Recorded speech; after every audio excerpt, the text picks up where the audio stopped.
Hello and welcome back to Complementary Colors, a podcast about all things commercial interior design. I am joined here today by not one, not two, but three stunningly beautiful ladies.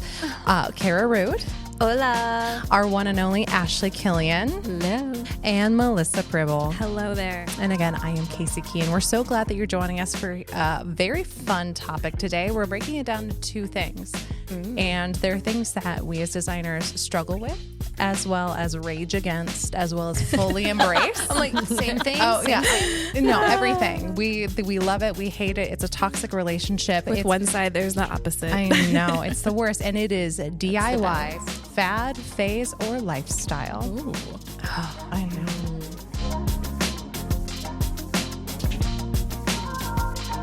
So we're going to get started with a very spicy question. And Ashley, I'd like to start with you. Ooh. Have you ever DIY'd something? And what was your greatest success project, if you have? I have DIY'd many things. To preface, I grew up, with my parents owning rental property, watching them fix up things. And my mom, I got interior design because my mom decorated the house like yearly. She would paint every year or wallpaper every year. I mean, it was like constant. She wallpapered every year? Maybe not every year, but Close quite to it. often. That's awful. Yeah. I'm so sorry. Continue. Those 80s. 80s, baby. Yeah, Continue. for sure.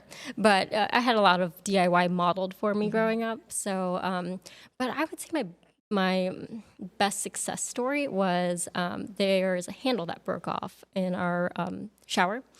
And I was like, I don't want to pay it for a plumber. That's expensive. So I was like, I'm going to YouTube this. And I fixed it. I went to the hardware store. I got the piece that we needed. You're like the hottest thing to walk into a hardware. I'm sorry, that's not PC. But I just imagine you like doing plumbing. And I'm like, dude, that's so dope. That's good for you. So that felt like an accomplishment because I'm like, plumbing's like, I don't know anything about plumbing. And I'm like, I got to take a shower and tired of using the other one, so like I'm gonna try this. I'm gonna fix it, and it worked, and so it wasn't a horror story. Wow. That's good. Cara, what about you? I mean, I grew up in the woods, right? So tree forts. Ooh. But my dad was a carpenter, so I had like blocks of things, and I had like mishapped projects that I could like muddle together. But I would say the start, and I'm doing this for all the rural community members out there. Can we get a what? Oh yeah. Did you ever just fight with your brother and sisters about who got to go to the dump with their father? I did not. Because the dump in a rural area is also like the thrift shop. It's Goodwill. And it totally is. There's this section of like, I feel too bad to throw this away. Someone might want this. Totally. And it was like, whatever you could fit in the van while he was nice that people offloading the did that. trash. Yeah. We would like Impressive. Oh man. Anyway, so I've painted many old chairs. There was Very like cool. a rocker swing that was like on our porch forever that I painted 1,000 colors. But I would say the biggest success would probably be either the sauna house or our residence here in Anchorage. We self-performed a lot. Yeah, this sauna house, we gotta. Can you tell our tell us lovely more. audience about your Award-winning sauna house. It is an award-winning sauna house. It is a 12 by 20 little structure with a sauna, like a wood-burning sauna in the middle of it. And we did have a contractor do the framing, but we did a lot of the finish work and the electrical. And it was stained each and every piece of plywood. Yeah, I did many times. So I would say that was a big success. It felt good. That's awesome, and it's beautiful. Melissa, what about you? Well, I have to say that when I was really thinking about this question, it brought back the fact that I grew up with a father that he worked on the North Slope of Alaska. So he was in the oil field for 2 weeks at a time and home for 2 weeks at a time. And when I was really young, it was 1 week on, 1 week off. So when my dad was home, kind of like Cara, I got to fight to who gets to spend time with dad. Right. And dad was a creator of all wood things, similar to Cara's dad. We have very awesome fathers. So he would be out there creating things. And in his creation, there was always the leftover cutoffs, right? And the sawdust and all of these things. And so I would take all the pieces that I knew he didn't want before they went into the trash. And I would create little houses. Like I'd make a little town out of these scrap pieces and all of the don't give a little kid wood glue. Let's just say it's Elmer's glue is much better. Wood glue is not a good idea. But it was interesting. I remember making like this castle and even using sawdust to make the grass and everything like that. So it was kind of funny how it started young. It started very young. Mm-hmm. I was a tacky glue girl, not an Elmer's glue. Tacky glue. That was superior to Elmer's glue. Sticky tack. So on that subject, what's a DIY fail? Oh shit. We've all done it. We've all messed Yes. something up. It's all ended more expensive than we thought it would. But can we go backwards and let's give us a DIY fail? Yeah, it's recent. Oh no. It was going to be your guys' Christmas present. Not gonna lie. Really? Yeah. So Well, now I'm sad. I know. Like, it wasn't a fail, babe. It wasn't We'll great. take it. it was a lesson to be learned, so you'll get a different version of it. So I won't spoil the new version that I figured out, but the old version, not so much. So I, for some reason, have this problem with all of the different types of trash cans we have in our office, our personal trash cans. Oh yeah. They're all different. They're Hideous. they're ugly, right? So I've taken a couple and I've bought those like really cheap, like $2, right when like everybody's going back to college and all of the like storage stuff is on sale at Target. So this summer I bought some of these, I stole some of them, and I bought a ton of the different spray paints. And I was going to make these really cool, badass trash cans for everybody. And I love that. Yeah, no, I did not buy the right spray paint. Two, the plastic. It was just like, okay, I bought plastic kind, but then it's Did it flake off? did it flake off ever? Yes. Bubbled up. The plastic started to melt. And I was like, God damn it. So I figured out a better way, but that was a really recent fail where I was like, I probably should have put a little more research instead of being so excited that I was going to make something cool for the office. Make everyone jealous of your trash cans. I mean, I hope that's still happening. it is just in a different form. Oh my gosh, I'm so excited. And that form is taking longer. Give us It a was 2016 when this happened. No, rip. So painting, which both of them partook in painting my house. Remember that coral paint? And I was mint like, wall you guys- stripe? Oh, I'm sorry. That was the first house, the townhouse. The house we currently live in. At one point, my oldest daughter wanted this coral color in her bedroom, and then we had some leftover paint. So I thought it would be like a dope idea to like paint their vanity. But I was too lazy to go through and like actually remove the factory finish. Oh, the prep work, yes. Oh yeah. So I just paint this vanity in their bathroom, which is like probably the most hardly loved thing in a children's like life, you know? They've just, and so without They slam it not when they're wanting angry to like and, admit my failure, I think for like a year, I would go in there like on weekends and like touch up the paint. It just got ridiculous. And I was like, fuck it, fine, we're done. And then like, you know, anyway, we ended up ripping it out and like getting something else because it was just this. So yes, Never remove script the prep factory work. finish. Yeah. It's Yes, not worth good it. lesson. Sand everything until you Yeah. think it shouldn't be sanded anymore, and then it's See? ready. Sand again. Yeah. And then say it again, yes. Ashley, what's a fail?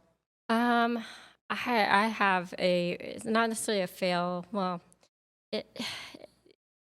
trying to hang some blinds with my husband. Oh no, marital bliss. That's a test to your marriage right there. Really? Oh yeah. All right. Yeah, it's our first time really installing any kind of like blinds, so it's pretty simple, you would think, but you just kind of, you got to screw in, the top, and I think it was an up-down shade too, so it had a little more to it.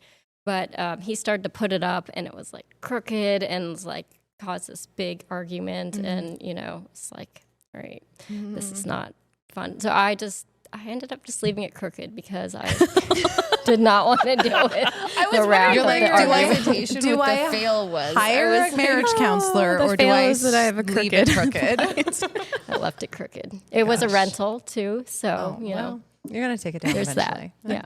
Oh my gosh. Okay, and Casey, I have to ask you back the first question. Right, What yeah, I was was your curious biggest too. We're success? getting to it. Okay, we're getting 'cause- to it. I gotta know. Before we continue, Ashley, you're like fading in and out. Can you Oh, just okay. can you Yeah. just pull the mic a little bit toward you, because you're fading out in my ears, and I'm sure it's okay. Thank you. Anyway, no worries. It was like you're doing this. I'm like, just leave it there. Anyway, Try to sit still. Oh, you don't have to. It was too far away from you. That's it. Okay. So we're getting to mine. So mine is both a success and a failure.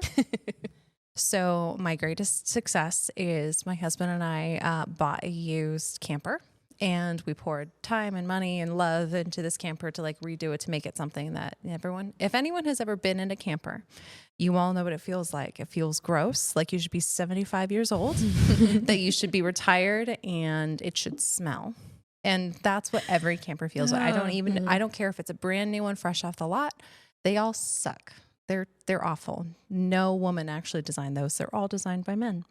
And so I go in there and I have all these great ideas in my brain. I'm like, this is going to be like beautiful and comfortable, and it's going to speak, about us as a couple. And I'd say 75% of it does.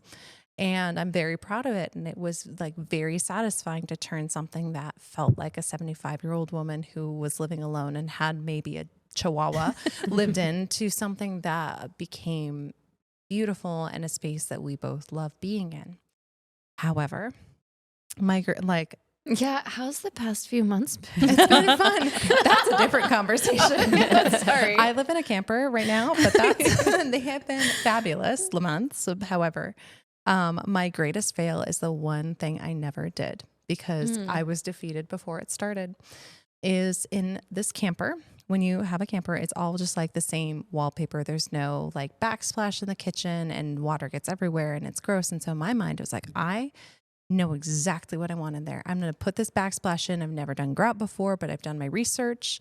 I know it has to be a silicone-based grout because of the flex and the move of the camper. It can't be, has to be able to flex with it. Basically, you have to put it up with like a silicone, like adhesive first. You don't actually put real grout, and then you put like silicone grout on top of it. Sounds like you did your research. I did my research. I knew exactly what I wanted. I knew the kind that I wanted. I knew that it had to be small mosaics to be able to flex appropriately. Like I did my heckin' research, y'all.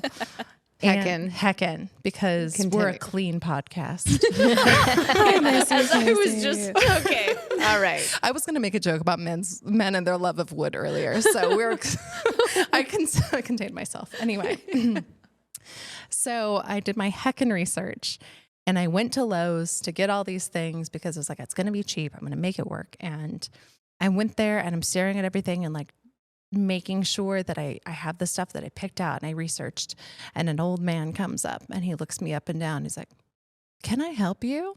I'm just like, oh no, like I know what I'm doing. And I was literally watching a YouTube tutorial in the aisle to double check that I was going to get the exact right thing. And he judged me so hard that I just I gave up. I doubted myself. I doubted myself and was like, I guess I don't know, because I said, no, I think I know what I'm getting. And he was like, okay, let me know when you have any issues. Oh, the smirk look. And I was like, this mofo robbed me of my confidence and my research to even try, to even risk making a mistake. So we're saying there's no tile. There's no tile. There's no tile and it is still blank on that wall to this day. And it irks me every day. And I think about this ugly ass man every single day. No, we're attacking his aesthetics. This is deep. I was mad because he robbed me of my confidence. Yeah, I get that. And so all of this to say, we've each had our successes and our failures, and we felt empowered by DIY, and we've been furious with ourselves and frustrated at the system, whatever it is. And I wanted to add a little bit of research. While this is a fun topic, and really it's so loosey-goosey that it's hard to back it up with research, I did find some very interesting statistics. You would find statistics. I would find you some of all people would. now. I believe in you. Let's hear them. Well, these are statistics from 2023. And this was from the Ruby Home Luxury Real Estate, and it was a breakdown of the DIY statistics of 2020 to 2023. And said 75% of homeowners attempt some sort of DIY project. That's pretty significant. Mm-hmm. Yeah. Thank you, COVID. Yeah. Right. We all had time. That was a huge contributing factor to more people are trying it now because they had time. And they want to improve their home. Home had to become a safe place. 62% of Americans say a top reason for attempting a DIY project is to save money. Thank you, inflation. And we're also grateful. 80% of people attempting DIY projects make mistakes, and 45% of DIYers report that they have completely butchered a DIY project. It's called the idiot tax. Which then you're like, is it really cheaper? No, who knows? 43% of DIYers use YouTube as a source of information. As I was standing in Lowe's staring at my YouTube video. That's Plumbing also video. audio support. I'm sorry if you have to work on anything on your cars or any. Yes. Thank you. And home interior projects are the most popular, performed by 31% of homeowners. And American DIYers specifically typically have spent $2,000 to $5,000 on their largest DIY Nice. projects. That's a big chunk of money. It is, which is a lot of faith in yourself. And that's anything from interiors to gardens to whatever it is. So those are some very broad things.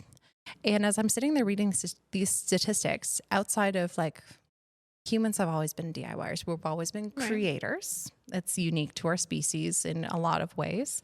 I thought to myself, when did the first DIY concept even come across? And when was the first like how-to manual of like, you keep it simple, stupid, like sort of manuals. And it was actually in 1683 / What? Of course, it's like some crazy early number. I know. But what's funny, it was in the afterglow of the Renaissance. So the Renaissance man, which we're going to define that first before we get into the actual like book. What is the Renaissance man? The definition from the Encyclopedia Britannica. It's going to be different than mine. I know. Garrett Bertner. Amen, amen, amen. A lovely architect from our firm. We For those love who, him. I know he's a great guy. So, Renaissance man for the average schmo is someone who can do a lot of different things. Maybe not well, but he can do a lot of things. But from the Encyclopedia Britannica, the Renaissance man is an ideal that developed in the Renaissance Italy from the notion expressed by one of the most accomplished representatives, Leon Battista Alberti, and a man who can do all things if he will, is what he is quoted for saying. So the ideal embodied the basic tenets of the Renaissance, which was based off of humanism, meaning that men are able to do all things, essentially. And it considered him the center of the universe, limitless in his capacities for development, and led to the notion that men should try to embrace all knowledge and develop their own capacities as fully as possible. So Is that like the modern day jack of all trades? That's what I was that is thinking. exactly where it comes from. It is that jack of all trades comes from the Renaissance Nice. man. So this first DIY book, published by, let me make sure I get his name right, Joseph Maxim, in England. It was published in 1683, which the Renaissance was officially over per historians in 1650. So again, in the afterglow. And he wrote how to blacksmith, cast metal, draw, do joinery with wood, engrave, print books, make maps, and mathematical instruments. Ooh. Meaning like sextants and whatnot. Nice. And It's like how to be a real man. yeah. You're just like, here. and he was like, here, if you And want I to be mean that helpful. not in a sexual term. I mean that like man or woman. How to be a human. Okay. It was Just to clarify. if you want to be a beneficial part of society. You better know how to do some welding. Okay. All right. Oh yeah, which is so funny to me. The next DIY book that was most commonly circulated was by, I'm going to murder her name because she was Scottish, poor thing, Mary Gascoigne. Something. I think you did good. We'll just call Mary. Good old Mary. So, which she published a book in 1842, which is shocking. Mary. I know, shocking that a woman. Wait, she was allowed to publish a book? I know, right? Hey, Jane Her and her Austen husband. was the first female author, and she Okay, was all in 1810, 18 teens. That's right. We could write. We just couldn't own things. Exactly. Continue. But she, I love this quote from her. She said, "Why should not our fair countrywomen participate in this amusement? Do they fear it's too masculine or laborious for the female hand? If so, that anxiety is easily removed." I love Mary. She's a gem. I love her. So basically, You're a gem. That was great. she empowered women to be able to do things like wood turning. She was an advocate for women to use I love lathes. a lathe. And, yeah, It's dangerous, too. It is. It was a very It's so masculine trait. therapeutic. Yeah, it's kind of Okay. like pottery on the other, Like Yes, I women know. were supposed to be accomplished, but she was advocating for them to be accomplished in masculine arts, such love as it. woodworking. So again, a pioneer DIYer. And the last DIY pioneer that I think we'll all probably roll our eyes at, but I found it very amusing. It was the first quote unquote HGTV special, which was in 1962, I Oh, believe. wait a minute. Do we have a guess on what this is? Are you ready? No, I just I don't didn't have a know. guess. Is Do it you? Extreme Home Makeover? I mean, no, it's not. That it should be. It was actually a gentleman, and it was basically every single week. He would show you something different and DIY that he was doing in his flat, his Victorian flat in the west side of London. And people across nations tuned in to see. His name was Barney Bucknell. Excuse me. Barney Okay, Bucknell. Barney I would Bucknell. tune in just because of that Barney name. I know, Bucknell. Barney Bucknell. And he had the first DIY TV show. Okay. And He's like the Bob Ross of Yeah, our I was industry. say Bob But Vila. I was like, would he This do Old like Home? just happy This Old little? Home. Okay, Yeah. all right, not the same, not the Today. same hair. Today But we're going to be taking on this plumbing. happy trees, it Happy- cannot be topped. Okay, but if he was like happy tapestry, Sad clouds. I mean, Oh, yeah. did he happy tapestry? You know, I've tried to watch one of his videos, but I wasn't able. It's like only dry? Too grainy for you. Well, it wouldn't let me. Too grainy for me, please. I am an old woman.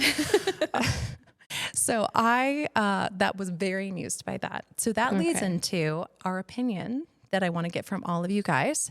Pinterest/HGTV, harmful and unrealistic, or is it empowering and helpful?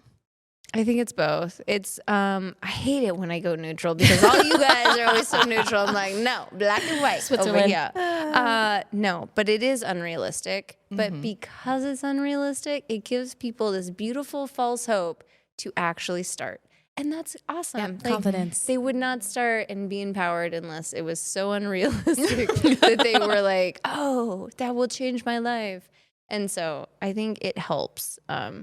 I do want to give a shout out to, and it is actually an Instagram account, but Something Renewed. Just put Something it, renewed. Something Renewed, just in like a period between those two words. Something renewed. She's incredible. And so that is what I call like realistic and step by step and very helpful. But even the ones where it's like, we designed and built your whole house in 24 hours. And Unrealistic. now we Extreme will home move makeover. this huge van and your whole Sure, it was dreams have come 24 true. hours, yeah. Right. And you're just like, yo, but And this was only $5,000. but again, it gives people that hope to start. Yeah, that's a really good point. I also have to, because HGTV and Pinterest, they don't have the realistic price tags, whether it's being done by professional or DIY. There is some Sponsorship. I would say, yeah, there's a lot of free stuff going on there. Yeah. But I have to say that the Instagram influencers that I follow too, they're amazing at instilling confidence in women specifically to pick up that power tool and to not, diminish their hopes by those that work at Home Depot, to just Bless go their for hearts. it, and that you're learning by experimenting and you're learning by almost making mistakes so that you know how to do it better. Yeah. So it's more realistic of like, hey, let me tell you what I did wrong first and then show you what I did right. So I think that the confidence of those influencers to be able to share what happened that was wrong is so awesome of them to be just realistic and be like, hey, this is real life. Ashley, what about you? Everybody kind of took what I was Well, going then to say. reiterate it. Yeah. So I think, HGTV, my mom loved it, grew up on it. all the It's- time. With her and her wallpaper. Yeah, right. I think it's good, again, to get that initial idea. It's cool to see the before and after. That's fun. But you don't get the realistic timeline. You don't get the realistic budget. All the fails that happen along the way. So there's so much that's missing, and they produce these beautiful renderings, and it's like, You're like, you didn't make that, Joanna. like, oh, this is easy. Let me just show you. This is what it's Casey. Curious. I do like the one lady on HTV that does watercolor. She paints the facade of this old town. It's been a minute then. It's cute. I didn't even know she just she paints the facade of watercolor. This is what your house could look like. Yeah, but again, you're like, how long did that take you? Right. Yeah. It's edited. that. It's very edited process. So Sure. there's that. It's entertainment. It is. Yeah, that's right. Competent. And I don't feel like they go in the detail of explaining, like, our profession, interior designers. We go through schooling, we go through, code studies and certifications. And I think that's highly discounted on HGTV. You don't get that. Even with the DIYers, I first learned about like the Instagram DIYers through my husband's cousin's wife. And so she's actually a DIYer, and I started following her. I'm like, she makes really cool videos. Like Melissa said, it's awesome to see the process, the empowerment, circling back on what you said. I agree with all that. It's like, okay, you know what? I want to get a circular saw and start, cutting my own wood. I did learn that in like art fundamentals. We had to do the woodworking, but it's like I've forgotten all that. But just had that reminder of that empowerment that we can do this too. And then again, showing that process, the start to finish. Okay, well, this didn't go how I thought it was going to go, and I had to go back and do this step. And a quick documentation of all that is kind of cool to see. Like, this is what's realistic. Yeah, absolutely. Which leads into kind of we've touched on cost. We've touched on like, are you learning a new skill? And I'm going to ask you guys a quick question about like, is it really cheaper? But I'm going to preface it with a hilarious quote that I just had to share. And it's from an article by Lauren Torres, and she has a blog called Bitches Get Riches, which made me laugh. I need to follow Awesome this name. I know. And so she wrote an article about the 5 lies of DIYing and that she's seriously sick of hearing. And in quotation marks, she says, "These cute napkins only cost $2 to make. I just ran them through on my $200 sewing machine. So easy." The tools you have. Exactly. And so it was one of those things like, you have this disillusionment when you realize that you don't own a circular saw, you don't have a jigsaw, you don't have a sewing machine, you don't have this space to set up a wood shop. You don't have the funds to be able to do this. And I'm like, I think that's one thing that, what do you think is the greatest impediment to DIYing? It's the cost. It's the setup. It's the tools. Like any hobby. Oh, yeah. Hobbies are expensive. Yeah, but you could have DIY as a hobby. Right? Absolutely. So I have to, like, looking at my husband, one of his hobbies woodworking, right? So I get to benefit from that tool set, literally. Absolutely. To do some of the DIY that I repurpose things. So it's like, oh, husband's out of town. I want to organize my art room. I can cut these shelves and hang them myself. Absolutely, because there's tools in the garage that I can do that with. So I'm lucky that I get to benefit from someone else's hobby. But yeah, starting a project, even with empowerment, it's like, oh, a circular saw, that costs a pretty penny. Yeah, absolutely. So with that, I would say there's a duality with DIYing and finding out when it's worth it. Obviously, cost and time. I know that most people in our country either have a job or have children, or if not both of those things. And so who really has time for it? So I think that you kind of have to like gauge what is worth it to you. And I think that's a huge balance. It takes people time to learn, and sometimes not until the middle of a project. Cara, when you were talking about your, your daughter's dresser. Right. But then I was just thinking, like, the kids, and I'm shocked they have memory this young. They remember when we were wiring the electrical in the sauna house because I just set them loose, like, You gave them free reign? Well, no, they were just walking around and I was like, see all this sawdust? I'm like, put it in this pan in this bag. And they were like, remember, we were the first ones to clean the sauna house. Aww. And like, they have these like weird memories. And so I guess I would say, like, depending on your comfort level for how much you involve your children, you know, like, I was around, you know, wood shop growing up. Like, I knew not to stick my hand in the planer. You learn the safety. Right. But I would just say you can do both if you're willing to like skirt a line of safety. That's not good advice. I mean, but there's you glean so much emotional like memories from that. So that was the payoff of sitting for hours on end doing your own wiring.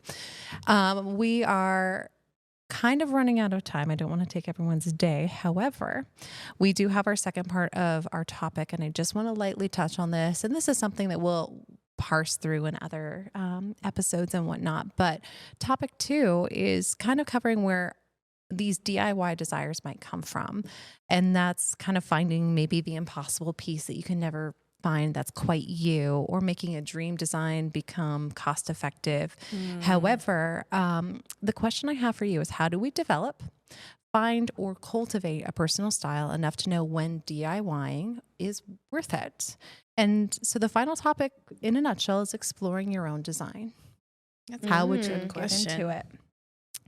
So when did you feel like, Melissa, you had a style in your home or life? And can you personally tell when you feel like something is you? What does that feel like? It feels like a cozy hug. If I know that fits, it's just warm and it's inviting. That doesn't mean that my style is a cozy hug, but that's how it reminds me of like, oh, that's going to fit perfectly somewhere. I'm going to make this work. But it's also kind of a blend between who I was as a single individual and who I am now as a married couple, and trying to figure out where I'll even call it my brand, from being a homeowner as a single woman to now married, and having a co-brand with somebody else, and figuring out what together would make us feel like it's a hug for both of us. I think that was like the biggest challenge that I had, blending two styles that were kind of quite different. Not gonna lie, but that's my job, right? That's what that's every challenge couple. accepted. But I think that we've done a really good job blending what we like to do, and we've done a lot of DIYs, from shelving, simple shelving, to headboards, to nightstands, to TV stands, to desks. My husband's definitely jack of all trades. A Renaissance man, if you will. Renaissance man. Ashley, what about you? Question. When did you feel like you had a style in your home or life? And then how do you define that? How do you know when that is yours? Like, what does that feel like? Well, again, going back to my mother growing up, she was just always, cultivated that kind of self-expression within decorations of the house. I had this bedspread in like elementary school, middle school, that was like Waverly, like expensive fabric, all custom, and the draperies. Bougie. Bougie. Super bougie because of mom. But, I look back, I'm like, oh, it's so floral. But, just kind of finding that, like, what do I like? What do I enjoy? And Melissa, you brought up a great point of now coming from that. Well, seeing my mom do what she wanted, my dad really didn't ever have any input. Yes. So I'm like, okay, well, now I'm trying to, Co-create. That's a great word. And kind of make this, a space that everybody can enjoy, not just me, but I am also the one who has a lot of background in this. Isn't that so hard? Yeah. I mean, it's like, I know you're the professional in this segment, and I'm the professional in this segment. Right. But you want to take into account the feelings and the personalities and the preferences in your home. So. And Cara, what about you? I'm curious. Are you though? I feel I'm like also everyone here curious. knows. Like, No, I want to know I'm when the minimalist. I'm like the redactor of redactors. But when did you feel like you first had a style? Was it when you were 5-year-olds and like, I want nothing to do with anything but this stick? Like, I want to know. Because I've also seen your evolution of the mint stripe. Totally. And your ombre. Well, I mean, what in bedroom my wall. life isn't like an emotional response I to know, where I'm and at. I loved So, it. But hence that's a style. The mint stripe with The the mint like, stripe. My dad's ladder. Oh my gosh. All that to say, I would say now though, I would say now in retrospect, it was always like redaction and minimalism to just those few things that either reminded me of travel or reminded me of something that was like a core value. And was that early or was that? Oh yeah, Okay. that's always been the case. And I think it's because I had people in my life I looked up to that were that way. Like I had an aunt that like only ever had 5 shirts and 5 pairs of pants. And if she got one, she got rid of it, you know? Wow. And so I was just like, what? You know? So I think that's always kind of been in that like back of my mind, like not to find comfort in excess, but to like just have enough. But then it's like looking around my house when I saw, you know, your question today, I was like, I also have like this like dash of like naturalism and bohemian, you know, I might not have a lot of things, but the things I have, like, you know, I just saw these sandstone rocks from like Zion or like, so I'll have like, it's the most random thing, you know, but it's like the one thing. Yeah. So. All right. So we're going to wrap up with a universal question, because I always have to ask, like, if you just kind of put something out to the universe and it would just be known or accepted or whatever. So we have to finish with that. So based off of this, each one of you has found your own personal style in different ways. And you found when it matters to you to DIY, whether it be emotional, whether it be cost effective, whether it be to blend your households. So the question is, what is one piece of advice that you would give to someone who's on the cusp of discovering their hidden style or who wants to try their first DIY project? Ashley, you want to go first? Yeah, I would say get familiar with failure. Ooh. And multiple trips. Podcast is over. Thank you. Yeah. For joining us. You're going to Lowe's every hour. That was my other thing, is you will visit the hardware store multiple times in a day. Not just a weekend, a day. Right, in a day. There's knowledge in play, you know, and I think it's the best self-discovery in my opinion. So, you know, carpe the diem. Yeah, that's a good one. Seize the day, DIYers. Seize the day. What about you, Melissa? I'd say to make your own trend. I know that there's a lot of trends out there, like the whole gray wash everything 2020, and to just do what feels good to you. That's not necessarily blasted over social media or Pinterest or HGTV. There's a reason why you're drawn to something individually. So find that and do not be afraid to run with it. I don't think I can top any of those. Those are all beautiful. Ladies, I appreciate. How about you renovate a camper and live in it for a year? I mean, there you yeah, go. that's You guys great. challenge. Coming to a town near you is Yes. Casey and her camper. Yeah. Exploring design. With 4 fur babies. I do. The 2 cats and the 2 dogs. That's a lot to accommodate when you're in a camper. So finding a secret like kitty litter department. Exactly. Because Get you creative. don't want your kitty litter to be out in the middle of the camper. You don't want to smell that. So it's like tucked away. So nice, that was fun. Yeah. Anyway, but There's a solution to everything. there always is, whether it be DIY or purchased or professionals' advice. I think you have to find what suits you, what works for your needs and your budget. And ladies, I appreciate your vulnerability and sharing some of your failures as well as some of your style points. And we look forward to you all joining us next time on Complimentary Colors. And so long. Thanks, Casey. Thank you. Complimentary Colors is a production of MCG Explore Design, an architecture and interior design firm located in beautiful Anchorage, Alaska. If you'd like to hear more future episodes, be sure to subscribe to Complimentary Colors wherever you find podcasts.